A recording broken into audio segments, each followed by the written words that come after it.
to continue the book of Judges in the Bible. We can find this story in Judges chapters 4 and 5. It's about one judge, Deborah. Let's hear the story. During the time of Joshua, the Israelites conquered much of the land that God had promised to them, but there were still areas controlled by the Canaanites. God raised up judges to lead his people and help them live by his laws. When the Lord raised up a judge and people obeyed God, they lived in peace, and if they went into battle, they were victorious. But when the judge died, the people abandoned God and started worshipping other gods. When they did so, their enemies defeated them, and they lived in great distress. After the death of a judge called out, God's people turned to worshipping false gods again.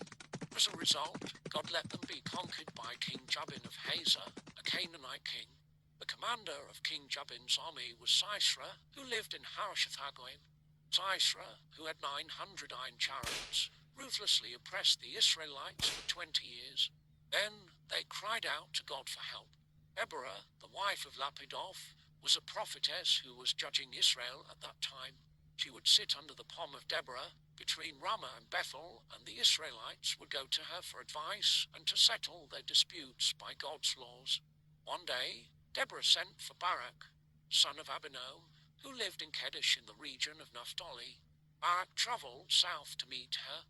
Deborah told him, "This is what the Lord, the God of Israel, commands you to do.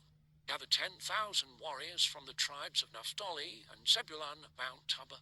I will call out Sisera, commander of Jabin's army, along with his chariots and warriors, to the Kishon River.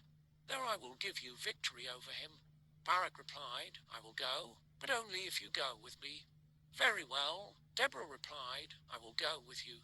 But you will receive no honor in this venture, for the Lord's victory over Sisera will be at the hands of a woman." So Deborah went with him. Barak called together the tribes of Zebulun and Naphtali, who lived east of Lake Galilee, and 10,000 warriors went with him and Deborah to Mount Tabor. When Sisera heard Barak had gone up to Mount Tabor, he called for all 900 of his iron chariots and all his warriors, and they marched from Harosheth-Hagoyim to the Kishon River. Deborah said to Barak, "Get ready. This is the day the Lord will give you victory over Sisera. The Lord is marching ahead of you." It had rained, and the Kishon River was in flood. Barak led his 10,000 warriors down the slopes of Mount Tabor into battle. Sisera's chariots got bogged down in the wet clay, and his warriors abandoned them to flee on foot. Barak chased them all the way to Harosheth-Hagoyim, killing all Sisera's warriors. However, Sisera fled towards Zonanim, where Heber the Kenite had pitched his tent. He was on friendly terms with King Jabin of Hazor. Heber's wife was called Yael. Yael went out to meet Sisera and said, "Hide in my tent."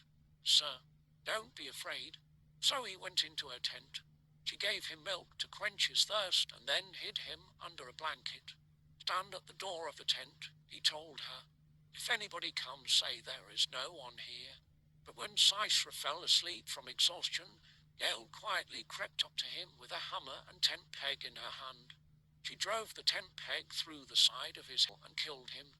When Barak came looking for Sisera, Yael went out to meet him. "Come, and I will show you the man you are looking for," she said.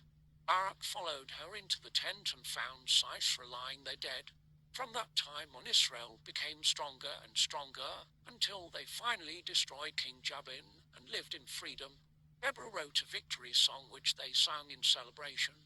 There was peace in the land for the next 40 years. In this story we see how a woman was a judge in Israel. Deborah was very brave. She was also a prophet. Deborah had dedicated herself completely to God. She served him and was obedient to him. We must learn from Deborah to be brave, to strive and to trust in God, no matter the circumstances. God calls ordinary people who can do extraordinary things, which can be achieved if we trust in God. Remember, trust in God and everything will work out for you.